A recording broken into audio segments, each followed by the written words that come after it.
სანდის მოვა ირინა და გიორგი, მანამ ჩვენ გვაქვს გარკვეული დრო და მინდა რომ კონკრეტულ დღეზე ვისაუბრო. ეს კონკრეტული დღე არის 1978 წლის 14 აპრილი. ანუ დედაენის დღე. ელა კაცმა თქვას როგორც დედის დღე, როგორც ქალთა დღე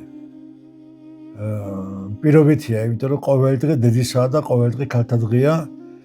როგორც იაპონიაში რო ჩასულან ჩვენები და გაკვირებიათ რომ არ არსებობს მასწავლებლის დღე და იაპონელებს უთქვამთ რომ ყოველი დღე არის მასწავლებლის და ამაში თვითონაც ძარწმუნდნენ, იმიტომ რომ ადგილის დათმობა და ყველაფერი, ანუ მათ ეთყობა ახალი ემბლემა მკერდზე, როცა დაინახა რომ მასწავლებელია, მათთვის ყველა და ყველაფერი არის ხსნილი და ადვილი და ყველა პატივისცემით ემყრობა. ამდენად მათთვის მასწავლებლის დღე არის ცხოვრების წესი, მათთვის პატივის მიღება.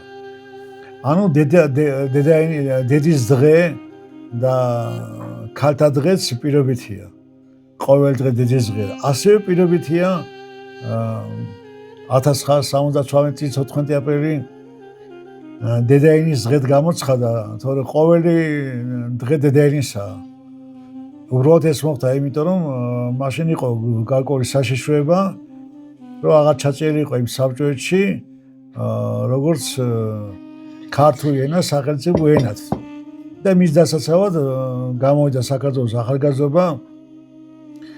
უნდა თქვათ, რომ აქ ლომის წვლილი შეიტანა პირა ყოვისა აკაკი ბაქრაძემ, დიდმა სულუნათმა და განმანათლებელმა,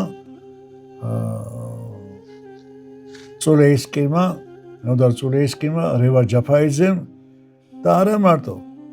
და მე იმ თავით მინდა განვაცხადო, რომ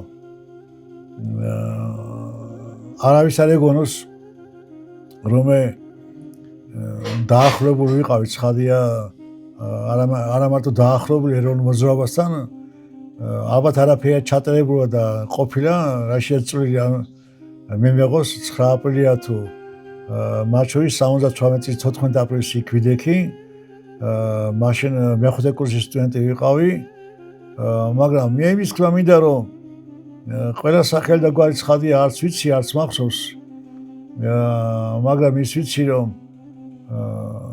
საქართველოს კომპარტიაში, მაშინ ხელისუფლებაში, გნებავთ უშიშროებაში, გნებავთ ძალოვან სტრუქტურებში, ვინც მსახურებდა, არავითარ ნაკლები თავისი ქვეყნის პატრიოტი არ იყვნენ ისინი. მათ შორის არც შოთა გორგოძე, შინაგან საქმეთა მინისტრი, არც უშიშროების შეფები, ინაური, შადური და რომელიეთი ჩამოთვალო, არც ერთი თითქმის რაიკომის მდივანი კახეთში თუ დასავლეთში თუ ყაზბეგში ყველა თავისი კუთხის და თავისი ქვეყნის სადარაჯო იდგა ვასიმ ჟავანაძე, რომელიეთი ჩამოთვალო, ვინც თავიანთი ცხოვრებით არაერთი ქართული საქმე გადაარჩინეს და ქვეყანა იხსნეს ბერჯერ. ამდენად ისე ნუვიტყვით, რომ აი მათ ეწადათ, რომ ენა არ ყოფილიყო სახელმწიფო ენად და აი გარკვეულმა წრეებმა, თუ კიდევ მსახიობებმა, ინტელიგენციამ, მწერლებმა თავი გამოვიდეს და გადაარჩინეს ახალგაზრდობასთან ერთად. ძალიან დიდი წვლილი მიუძღვის აი ამ ყველაფერში ნოდარ დუმბაძეს, ჯანსუღ ჩარკვიანს, რომლებიც დახვდნენ ჩვენ ფილარმონიასთან და ნამდვილად იყო საშიშროება, იმიტომ პაზიკებით სავსე იყო იმ რუსის სამხედროებით, მაგრამ ეყო დგონიერება მაშინ ცენტრალურ კომიტეტსაც მესეურებს შევაძნაძეს და არა მარტო, ვინც ასე გადაწყვიტა საქმე, როგორც გადაწყდა, რომ ქართული ენის სტატუსი შენარჩუნდა და ვიზეიმეთ მაშინ ახალგაზრდობამ ყველამ მე ბაირაღთა ქართული სწავლების მაშინ უნივერსიტეტი იყო, მაგრამ კიდევ ვიმეორებ, რომ ესე არავინ არ გავგიგოს რომ ვიღაცა იყო ენის ქართველობის მტერი და მარტო მისი გადაჩენა უნდათ აი ამ ეროვნულ ძალებს. ასე არ არის, იმიტომ რომ მე ჩემი თვალით მაქვს ნანახი მერაბ კოსავას ტრაგედია რომ მოხდა და მის ეზოში შევიკრიბეთ როგორ დაემხო მიწაზე გიგი გუმბაეზე და დაჭრი ირემივით ბღავდა. ასე რომ ალარად დაიტრია და ალარად ტყიოდათ ყველას. ისაც ხდებოდა. ვინმე ტყის რომ 9 აპრილის ტრაგედია შეეხო მარტო ეროვნულ მოძრაობას და შეეხო აი ამ სახელმწიფო სტრუქტურებს. იქ ყველა გლოვდა და ისაც ხდებოდა ყველასთვის ტკივილი იყო. ამდენად იმის თქვა რომ ქართული ენა გადაარჩინა საქართველოს გარკვეულ ნაზრით, თელმა საქართველოს გადაარჩინა. იქ ყველა ერთად იდგა აბსოლუტურად. ოფიციოზის და არაოფიციოზის. ამიტომ იქ გადაისა ეს დღესასწაულად და ამიტომაც 14 აპრილი დაწესდა როგორც დედაენის დღე. და მოდი ამ დედაენის დღეს გავამარჯვოს, იმიტომ გვიახლოვდება 14 აპრილი და ყველა იმ ადამიანის სულიერ შემართებას, ვისთვისაც ენა იყო არა მარტო სასაუბრო რამ, არამედ ენა იყო რაც ჩვენ დღეს გადაცემაში თქვით, თვით ღვთისმშობელს ეუბნებიან რომ უჩქონო ვარდისკონო ეთი ქართული გვითხრაო და ეს ქართული არ არის მარტო ხა მე რო საუბრობ ლაპარაკი ქართულ სიტყვებზე. ქართული ზოგადად არის ყველაფერი. რამე თუ ენა ანიშნავს ზოგადად განსახურდიას მართებული მიგნების არ იყოს ენას, სასაუბრო ენას. ენაში გაიგებული არის ზოგადად ერი. ამდენად ენა უდრის ერს.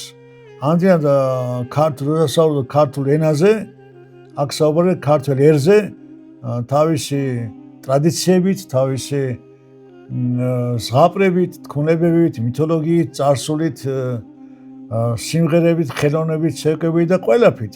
თუ კი რამ შეუქმნია სტუმარ მასწავლებლობით ქართულ ადამიანს, ყველაფერი ქართულია, ეს არის ყველაფერი ქართული ენა. ამდენად როდესაც საუბრობთ ქართული ენის დღეზე და მის სიწმინდეზე საუბარია ყოველივე ამ ყველაფერზე. რამაც შემოინახა ქართული სული. ამიტომ ლოცავ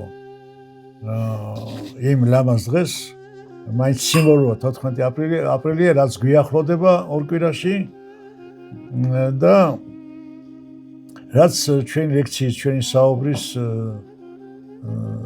სიქონებად იქცა სათაურად ლაზარე გამოვერთ გარე. ამიტომ უნდა ადამიანი გამოვიდეს საკუთარი წიაღიდან, საკუთარი აკლდამიდან, საკუთარი ჩაკეტილობიდან, უნდა ეს როდი გადააგორონ და ლაზარის აღდგინება, ეს არის ქართული ენის აღდგინება, ანუ რასაც ივანე ზოსიმე უწოდებს